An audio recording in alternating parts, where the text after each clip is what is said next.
Hello students, my name is Indrajit Singh और मैं आपका वेलकम करता हूं आरटी एकेडमी पर।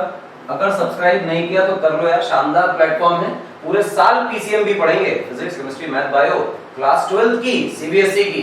आईएससी वाले बच्चे भी परेशान हो, एनसीईआरटी तो फॉलो हो ही रही है। तो हम क्लास 12 का पीसीएमबी कवर करेंगे, 11th का और 12th का। फिलहाल हम 12th कर रहे हैं। मेरा नाम है इंद्रजीत सिंह, मैं आपको पढ़ा रहा हूं फिजिक्स और क्लास 12th की फिजिक्स अभी हमारी चल रही है। इलेक्ट्रोस्टैटिक्स पहली यूनिट है और यहीं से कहानी शुरू होती है और यही शुरू की जानी चाहिए, इसलिए हम यहां से शुरू करते हैं। आज की बारी है लेक्चर 9 की। इलेक्ट्रोस्टैटिक्स में इलेक्ट्रिक फील्ड का कांसेप्ट आ गया था। आज थोड़े नए प्रॉब्लम्स और नए कांसेप्ट्स हैं, मतलब जो कांसेप्ट हम सीखेंगे वो प्रॉब्लम्स के साथ सीखेंगे। बहुत सारी ऐसी बातें सीखेंगे जो जनरली आप नहीं जानते हैं। अच्छा, मैंने अपनी पढ़ाई बहुत सारी की है आईआईटी कानपुर में, तो आपको फिजिक्स पढ़ाने में मजा भी आता है और आपको मुझसे पढ़ के मजा आएगा। आप पूरा सेशन फॉलो करिए, ये पूरी लेक्चर सीरीज फॉलो करिए, इलेक्ट्रोस्टैटिक्स में स्ट्रॉन्ग कमांड आ जाएगी। चलिए शुरू करें, टाइम वेस्ट नहीं करते हैं। पहली स्लाइड देखिए क्या बनाई है आज। पहला कांसेप्ट आज का ध्यान रखिए, कांसेप्ट भी है और ये प्रॉब्लम्स भी हैं, ध्यान रखिएगा, दोनों बातें हैं। हमारे लिए पहला कांसेप्ट है इक्विलिब्रियम प्रॉब्लम्स, मतलब प्रॉब्लम्स और कांसेप्ट। जी हां, देखिए इक्विलिब्रियम क्या होता है, प्रॉब्लम्स के थ्रू कांसेप्ट सीखेंगे। सबसे पहले ये जो शब्द आ रहा है इक्विलिब्रियम, ये वर्ड क्या है, इसका मतलब समझें। तो सबसे पहले इक्विलिब्रियम को समझते हैं, उसके बाद कुछ बातें करेंगे।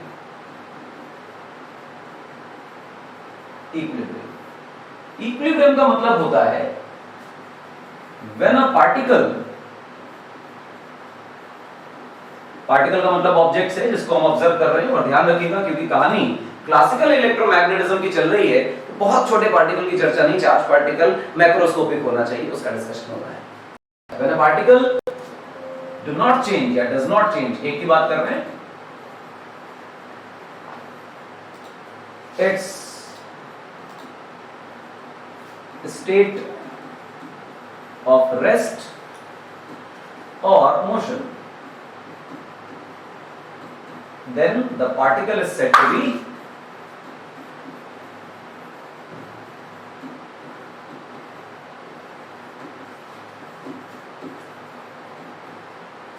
in equilibrium। मतलब क्या है, जब भी पार्टिकल की स्टेट ऑफ रेस्ट या मोशन में कोई परिवर्तन नहीं आएगा तो वो कहलाएगा इक्विलिब्रियम में। स्टेट ऑफ रेस्ट और मोशन का क्या मतलब है, मतलब ये है कि मान लीजिए आपके पास कोई पार्टिकल है ऐसा और ये रेस्ट पर था, time t is equal to 0, 6 बन गया 0, फिर से 6 बन गया 0 पर, और t इज इक्वल टू किसी भी t पर, ये फिर से रेस्ट पर ही है और चलता नहीं है, तो हम कहेंगे इक्विलिब्रियम में। अच्छा, इसका मतलब वेलोसिटी चेंज नहीं हुई, v बराबर 0 था, v हमेशा 0 है, ऑलवेज। अच्छा, पर मान लीजिए कोई पार्टिकल रेस्ट पे नहीं है, मोशन में, उसकी कोई वेलोसिटी है v, आपने सर v ना लिख के v वेक्टर लिखा, direction is also very important. अच्छा सा, और कहा जाए at t is equal to 0 velocity vector is v, कुछ है, और at t is equal to t यानी किसी भी पर्टिकुलर टाइम पे वेलोसिटी वेक्टर v रहता है, यानी v इज कांस्टेंट और ऑलवेज, ये इंपॉर्टेंट है। जब तक ये ऐसा है तब तक हम कहेंगे कि वेलोसिटी में चेंज नहीं हो रहा। वेलोसिटी में चेंज नहीं हो रहा तो दोनों केसेस में दिखाई दे रहा है कि पार्टिकल का state of rest and motion change नहीं हो रहा है। अच्छा, state of rest and motion change नहीं हो रहा है, जी हां, ये तो इक्विलिब्रियम में कहलाएगा। जी हां, ऐसा पार्टिकल जो रेस्ट पर है तो रेस्ट पर ही है, या जो पार्टिकल यूनिफॉर्म वेलोसिटी से चल रहा है तो यूनिफॉर्म वेलोसिटी से ही चल रहा है, हम कहेंगे वो पार्टिकल अपने स्टेट ऑफ रेस्ट या मोशन को चेंज नहीं कर रहा, इसका मतलब वो पार्टिकल इक्विलिब्रियम पर है, इस पर है, इक्विलिब्रियम पर है। अच्छा सा, इक्विलिब्रियम बता दिया। पर कोई पार्टिकल रेस्ट पे है, अभी भी रेस्ट पर है, या यूनिफॉर्म मोशन से चल रहा है तो यूनिफॉर्म मोशन ही करता जा रहा है, तो न्यूटन्स फर्स्ट लॉ की बात थी। हां, बात तो सही है, पर तब होता था जब नेट फोर्स 0 होती थी। जी हां, इन दोनों ही कंडीशंस में पार्टिकल पर लगने वाला नेट फोर्स आप देखें तो 0 आ रहा है। न्यूटन्स फर्स्ट लॉ क्या कहा करता था कि अगर पार्टिकल पर लगने वाला एक्सटर्नल नेट फोर्स 0 है तो तो पार्टिकल रेस्ट पर था तो रेस्ट पर ही रहेगा, और यूनिफॉर्म मोशन कर रहा था तो यूनिफॉर्म मोशन ही करता रहेगा। जी हाँ, आइए प्रभु देखते हैं। इक्विलिब्रियम का मतलब हो गया इन बातों से, इसका मतलब एक आउटकम निकल आया कि पार्टिकल पर लगने वाला नेट फोर्स 0। अच्छा सा, बहुत बढ़िया, नेट फोर्स 0 होगा। जी हाँ, यानी जिस पार्टिकल पर नेट फोर्स 0 वो पार्टिकल इक्विलिब्रियम में। ऑफ कोर्स इतनी बड़ी डेफिनेशन से अच्छा याद कर लीजिए कि इक्विलिब्रियम का सीधा सा मतलब है कि पार्टिकल पर लगने वाला नेट फोर्स 0 होगा। थ्योरी क्यों पढ़ाई, पे डायरेक्टली क्यों नहीं बताया? ये सब बताना जरूरी है भाई, जानकारी भी तो लोगे। अच्छा सा, अब क्या करें? आपसे कहा जाए कि टाइप्स ऑफ इक्विलिब्रियम, ये क्या होता है?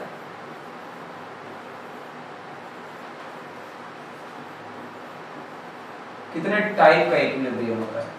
जितने टाइप के मोशन होंगे उतने टाइप का इक्विलिब्रियम होगा। कितने टाइप के मोशन हम क्लासिफाई करेंगे? एक ट्रांसलेशनल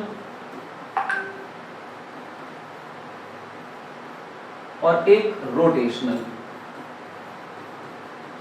दो तरह के मोशन, दो तरह का इक्विलिब्रियम। अच्छा, ट्रांसलेशनल इक्विलिब्रियम और रोटेशनल इक्विलिब्रियम। ट्रांसलेशनल इक्विलिब्रियम की क्या है डेफिनेशन? ट्रांसलेशनल इक्विलिब्रियम की डेफिनेशन है एफ नेट क्या होना चाहिए? 0। लेकिन रोटेशनल मोशन के लिए रिस्पांसिबल फोर्स नहीं होता, टॉर्क होता है। अच्छा, जैसे मान लीजिए कि आपके पास एक बॉडी है, इस बॉडी पर इधर लगा फोर्स F और साहब इधर लगा फोर्स F, और तुमसे कहें कि नेट फोर्स क्या है बॉडी पर, तो नेट फोर्स तो साहब 0 है, और अगर इनके बीच में डिस्टेंस है L, तुमसे पूछा जाए कि टाउ नेट क्या होगा, तो तुम कहोगे F into L। ये घूमेगा कि नहीं घूमेगा? जी हाँ घूमेगा। मोशन तो आ गया साहब, हाँ मोशन आ गया, मोशन आ गया तो इससे घूमने की रफ्तार बढ़ी, लेकिन नेट फोर्स तो नहीं बदली। हाँ, रोटेशनल मोशन को नेट फोर्स गवर्न नहीं करता, जबकि टॉर्क गवर्न करता है। इसलिए रोटेशनल इक्विलिब्रियम को फोर्स से एक्सप्लेन नहीं किया जाता, टॉर्क से एक्सप्लेन किया जाता है। हम कहेंगे tau net is equal to 0। जब टाउ नेट 0 होगा तो रोटेशनल इक्विलिब्रियम होगा, जब एफ नेट 0 होगा तो ट्रांसलेशनल इक्विलिब्रियम होगा। और हम चर्चा क्योंकि पॉइंट ऑब्जेक्ट्स ही कर रहे हैं, हमारे पार्टिकल्स क्योंकि कूलम्स लॉ पढ़ के आ रहे हैं, तो कूलम्स लॉ के अंदर सारे पार्टिकल पॉइंट चार्जेस हुआ करते थे, साइज बहुत छोटा होता था। And if the point size particle has very minute size, then उससे निकलने वाले एक्सिस ऑफ रोटेशन इसका आर परपेंडिकुलर बहुत कम हो जाएगा। तो ये आर परपेंडिकुलर कम होने की वजह से उसका मोमेंट ऑफ इनर्शिया है वो अप्रोक्सीमेटली 0 हो जाएगा, जिसकी वजह से कोई टॉर्क का कांसेप्ट यहां पे इन्वॉल्व होने वाला नहीं है। चुपचाप से हम फोर्स की चर्चा करेंगे। अच्छा साहब, आगे आइए। हमने देखा कि इक्विलिब्रियम क्या होता है, फिर हमने देखा कि इक्विलिब्रियम कितने टाइप का होता है। अब चर्चा करते हैं इक्विलिब्रियम के प्रॉब्लम्स की। तो इक्विलिब्रियम के कांसेप्ट सीखने के बाद कहानी प्रॉब्लम्स। प्रॉब्लम क्या है समझें, कुछ खास नहीं। मान लीजिए कि आपके पास एक चार्ज है जिसको आप बोल रहे हैं प्लस क्यू, और आपके पास एक चार्ज है जिसे आप बोल रहे हैं फिर से प्लस क्यू, और ये दोनों चार्जेस रिजिड हैं, फिक्स्ड हैं। ठीक, मैं लिख भी देता हूं यहां पे ताकि आपको अंदाजा रहे ये चार्जेस फिक्स्ड हैं। गौर से देखिए,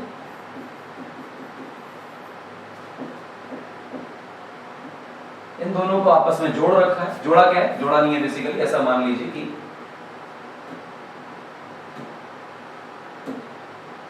ऐसा कुछ, ठीक है, इस तरह से जोड़ रखा है, लाइन बना दी है। इनके बीच का जो सेपरेशन है बेटा वो L है, ये दो चार्जेस L सेपरेशन पर है। अच्छा, कहा जा रहा है कि कोई तीसरा चार्ज है Q, अंदाजा नहीं है पॉजिटिव या नेगेटिव, ये भी अंदाजा नहीं है कि ये कितने मैग्नीट्यूड का है, बस ऐसा बोला गया कोई थर्ड चार्ज है, व्हाटएवर जो भी हो, ले आओ और कहीं भी रख दो। कहां रखें कि इक्विलिब्रियम में आ जाए। पूछा जा रहा है फाइंड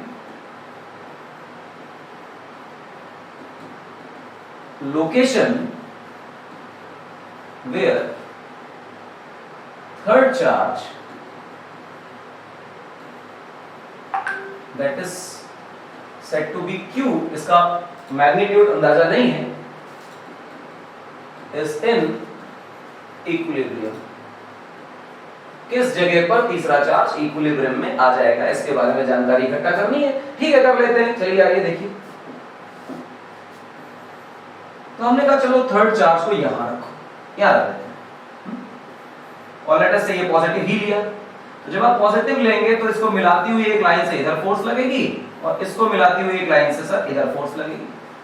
ऐसे कैसे? अरे रिपल्शन की फोर्स लगेगी प्लस प्लस है, और अलोंग द लाइन ज्वाइनिंग लगती है, सबको पता है, पहले भी कर चुके हैं। ऐसे खटाखट दो बन गए अपने एरोस, और नीचे की तरफ अब देखो ये दो फोर्सेस के जो ये कंपोनेंट से कैंसिल आउट हो जाएंगे और नीचे वाला फोर्स आ जाएगा, यानी नेट फोर्स जीरो होने वाला नहीं है। वैसे तो किसी भी पॉइंट पे नहीं होगा, हाँ नहीं होगा, जीरो कहां मिलेगा?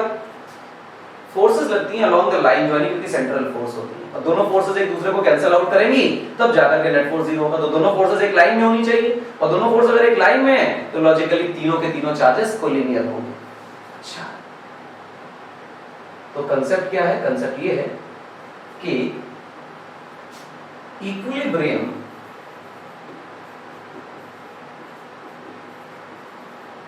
will be found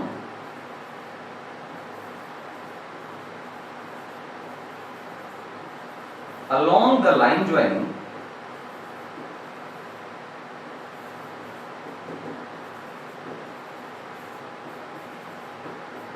the two charges, जो पहले से चार्जेस रखे हैं, इन चार्जेस के मिलाने वाली जो लाइन, डॉटेड लाइन जो बनाई गई है, इसी पर इक्विलिब्रियम आने वाला है। इसके अलावा इक्विलिब्रियम किसी भी लाइन पर नहीं आएगा। कहां रखें? इसमें रख के देखते हैं। यहां पर ले आए चार्ज को, हमने कंसीडर किया कि हम पॉजिटिव लाइन है, कितनी दूर पर रखा? ये राइट वाले चार्ज से x सेपरेशन पर रखा। तो लेफ्ट वाले से कितना सेपरेशन है? तो लॉजिकली l - x है। अच्छा, अब क्या करें? कुछ खास नहीं, देखो क्या करना है। ये प्लस रिपल्शन, और ये भी प्लस और ये भी प्लस, तो इधर रिपल्शन। इसको कह दें F1 और इसको कह दें F2। और दुनिया की जिस कंडीशन में ऐसा साबित हो जाए कि सर F1 बराबर F2 हो जाएगा, तब ये इक्विलिब्रियम में आ जाएंगे, क्योंकि ये नेट फोर्स बराबर हो जाएगी, ये दोनों फोर्सेस, तो नेट फोर्स जीरो हो जाएगी, इक्वल एंड ऑपोजिट है। हम लिख लेते हैं कि ये कुछ करना है फॉर इक्विलिब्रियम, ऐसा कुछ। F1 को देखते हैं, रिपल्शन फोर्स देखिए 1/4 पाई एप्सिलॉन नॉट, ये वाला Q फिर ये वाला Q, यानी कि capital Q small q divided by L - x raise to power 2, that is equal to 1/4 pi epsilon naught, फिर ये वाला Q, क्योंकि F2 के लिए तो इधर वाले चार्जेस लेने, तो लेंगे Q बाय x स्क्वायर। क्या किया जाए? कुछ खास नहीं है, एकदम आसान सा है। देखिए कि Q एंड Q कट गए, 1/4 pi epsilon naught 1/4 pi epsilon naught cut गया, तो मेरे लिए जो आंसर बचा वो बच रहा है 1/L - x raise to power 2, that is equal to 1/x square. Cross multiply करिए, x square is equal to x L - x का होल स्क्वायर, स्क्वायर रूट कर दीजिए, तो यहाँ पे आएगा x और यहाँ पे आएगा L - x। x को उधर ले जाइए, बन जाएगा 2x is equal to L, x की वैल्यू L/2। ये है आपका आंसर। कहां आएगा? यहां पे। एक और खास बात देखिए, आप किसी और चार्ज पे चर्चा मत करिए, आप स्पेशली चर्चा करिए इस Q पर और यहां पर इसी Q पर। दोनों साइड से ये चार्ज Q गेट्स कैंसिल्ड। क्या बकवास है? बताते हैं। Q कैंसिल हो जाता है, तो यानी Q चार्ज कितना भी होता, Q होता, 2Q होता, 4Q होता, कट जाता, तो हर चार्ज का इक्विलिब्रियम इसी L/2 पर मिलेगा। हाँ, अच्छा, 10 कूलम 20 कूलम 50 कूलम 100 कूलम कुछ भी रखते, दोनों तरफ से कट ही जाता, तो x की वैल्यू तो L/2 ही आनी थी। यानी कि कहां रखा जाएगा चार्ज इक्विलिब्रियम के लिए? तो थर्ड चार्ज का नेचर और मैग्नीट्यूड, इस बात से कोई फर्क नहीं पड़ता। थर्ड चार्ज कितना भी हो, इक्विलिब्रियम तो साफ वहीं मिलेगा जहां मिलना था। दूसरा, अगर ये कैंसिल हो रहे हैं, तो लेट अस सपोज कि ये पॉजिटिव है और ये भी पॉजिटिव है, तो भी पॉजिटिव कोई लॉजिक ही नहीं बचा। लेकिन अगर ये नेगेटिव होता और ये भी नेगेटिव होता, तो ये नेगेटिव और ये नेगेटिव डिवाइड हो जाते और क्या बन जाते? पॉजिटिव। अच्छा, इसका मतलब कि कैंसिल होने की वजह से Q का नेचर और मैग्नीट्यूड दोनों इक्विलिब्रियम को इफेक्ट नहीं कर रहे। तो हम यहाँ पे एक छोटा सा स्टेटमेंट लिखेंगे, और वो स्टेटमेंट बड़ा खास होगा, कलर बदल के लिखेंगे। इससे लिख देते हैं nature and magnitude of the third charge, ध्यान रखना पहले वाले जो कोने में फिक्स थे उनके नेचर और मैग्नीट्यूड से डिपेंड करता है सब कुछ, तीसरे चार्ज पर डिपेंड नहीं करता। Third charge do not effect, effect लिखना था, do not effect the equilibrium, equilibrium को इफेक्ट नहीं करता। जो थर्ड चार्ज है बेटे वो इक्विलिब्रियम को इफेक्ट नहीं करता। इंपॉर्टेंट है, याद रखिए। यानी कि सारा खेल कौन खेल रहा है? ये कोने वाले चार्जेस। अच्छा सर एक और प्रॉब्लम कराइए, आइए एक और करते हैं। एक और प्रॉब्लम में आप देखें, आपके पास चार्ज रखा हुआ है लेट अस से 4q और यहां चार्ज रखा हुआ है लेट अस से q, और बीच का जो सेपरेशन है वो फिर से कितना है? l,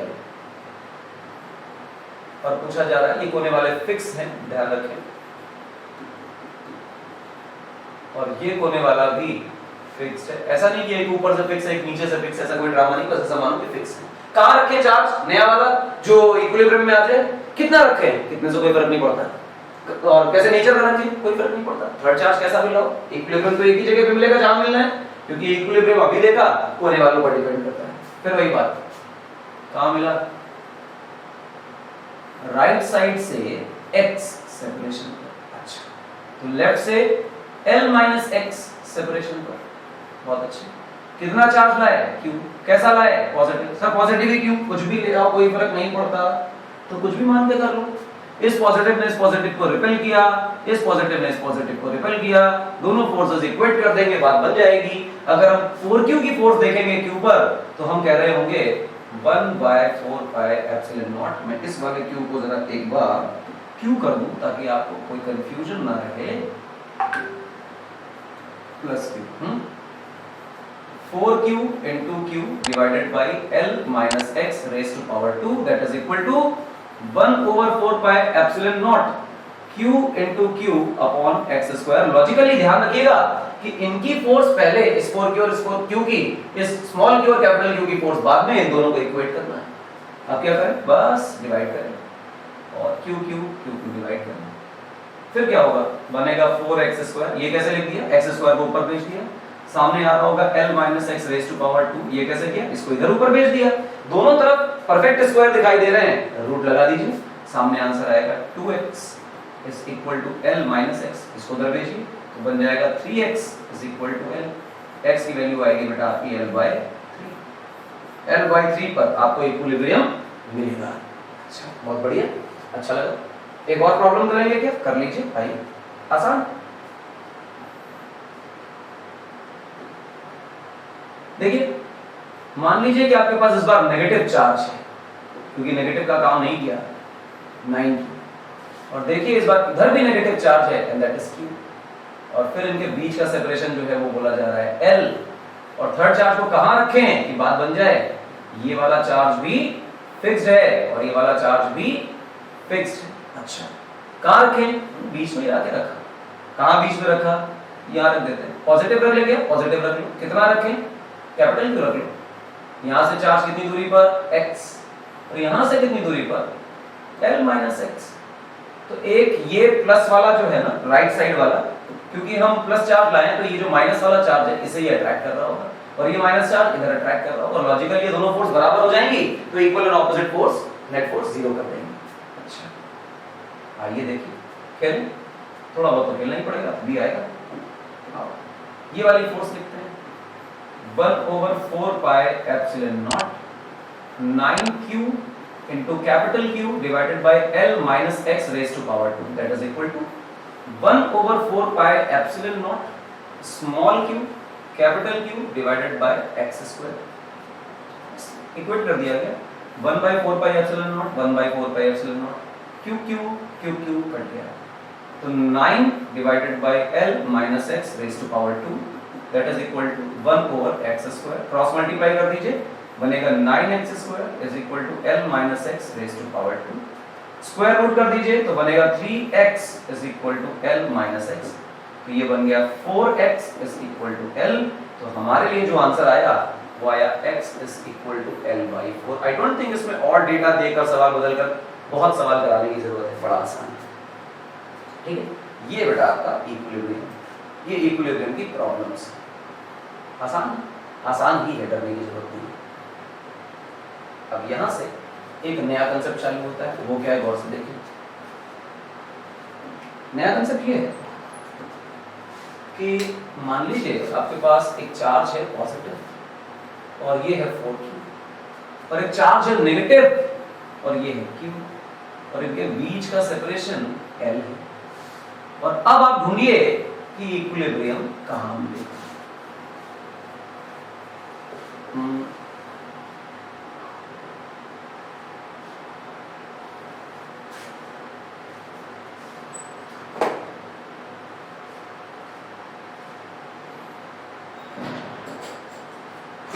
ये लाइनें मैंने एक्सटेंड कर दी और कुछ नहीं। अब अगर कोई बच्चा चाहे तो कहेगा कि सर इक्विलिब्रियम बीच में होने वाला तो फिक्स करना ही है, तो फिक्स कर दो, इनको फिक्स ही मान के चलो, तभी बात बनेगी, वरना बात नहीं बनेगी। इसको आपने फिक्स कर दिया।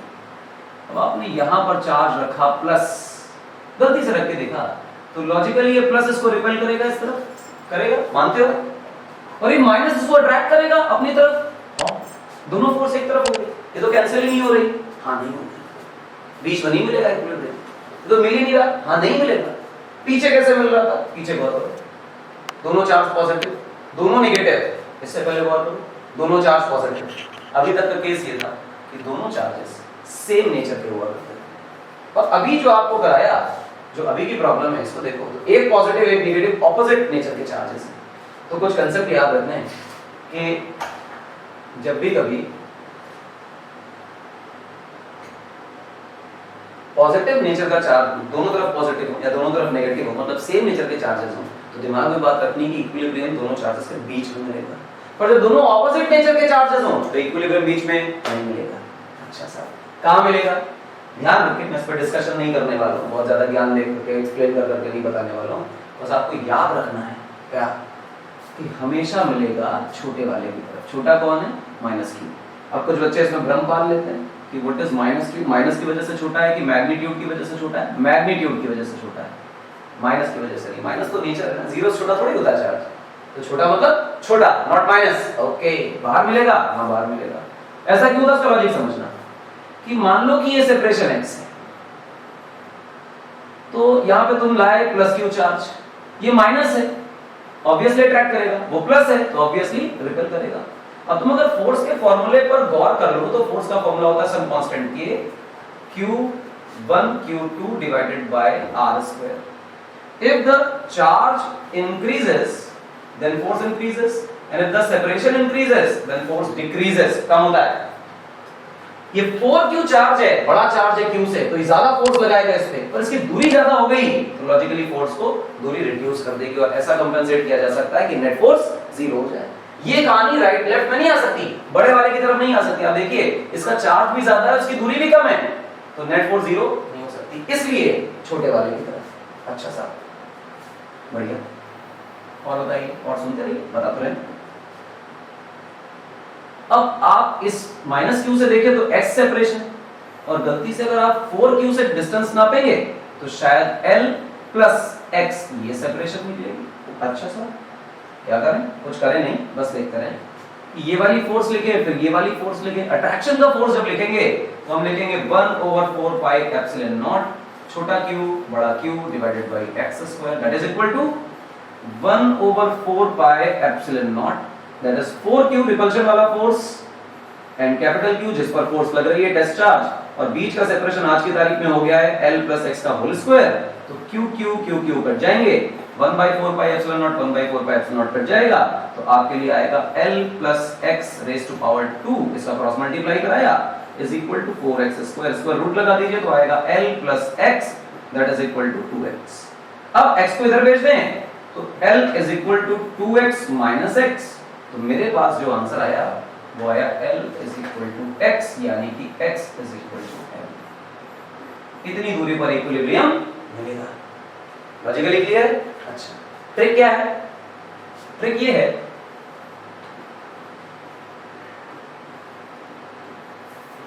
होने वाले सेम नेचर,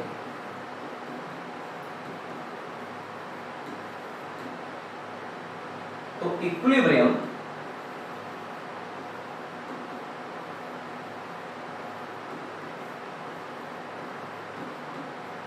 बीच में, और फिर अगर होने वाले ऑपोजिट नेचर के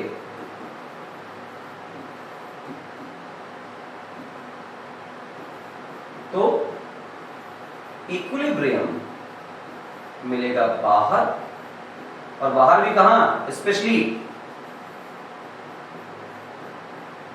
छोटे वाले की ओर।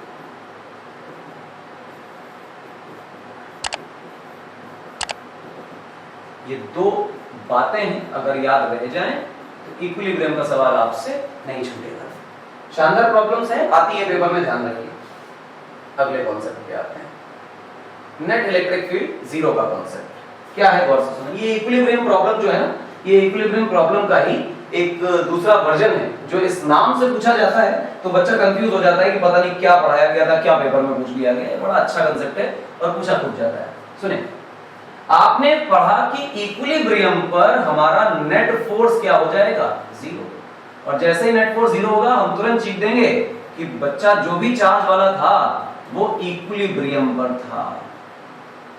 अच्छा, अगर मैं इलेक्ट्रिक फील्ड की डेफिनेशन पढ़ूं और नेट इलेक्ट्रिक फील्ड पे कमेंट करूं तो मैं कहूंगा कि नेट फोर्स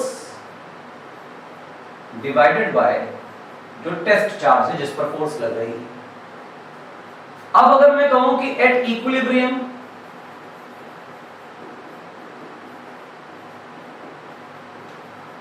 तो हम कहेंगे कि एफ नेट क्या होगा, वो होगा जीरो। और देखते ही देखते अगर मैं इसको इस इक्वेशन से देखने की कोशिश करूं तो इक्विलिब्रियम की कंडीशन में जिस पॉइंट पर, जिस लोकेशन पर नेट फोर्स जीरो मिली थी, इक्विलिब्रियम मिला था, उसी जगह पर नेट इलेक्ट्रिक फील्ड भी क्या होने वाली है, जीरो। क्योंकि इलेक्ट्रिक फोर्स लगा कौन रहा था, लगा तो इलेक्ट्रिक फील्ड ही रही थी, और तो कुछ नहीं लगा रहा था, इलेक्ट्रिक फील्ड फोर्स लगा रही थी। तो इसका मतलब जो इक्विलिब्रियम प्रॉब्लम की थी वो एक्चुअली वो लोकेशन ढूंढने की प्रॉब्लम्स थी जहां पर नेट फोर्स जीरो होता है। ऑल्टरनेटिवली वो प्रॉब्लम्स ऐसी भी सोची जा सकती हैं कि वो ऐसी लोकेशन ढूंढने की थी जहां पर नेट इलेक्ट्रिक फील्ड जीरो हो जाती है। प्रॉब्लम देखो कैसी आती है। प्रॉब्लम इस प्रकार की आती है कि आपके पास एक चार्ज है 9q और एक चार्ज है +q, बीच का सेपरेशन d है। मैं इसमें कोई नंबर्स नहीं दे रहा हूं, ध्यान रखिएगा, सवाल नंबर्स नहीं पढ़े जाते, सवाल आपको खुद करना होता है। और फिर कोने वाले फिक्स्ड हैं, कोने वाले फिक्स्ड हैं, और आपसे कहा जा रहा है कि बताइए कि नेट फील्ड जीरो कहां होगी।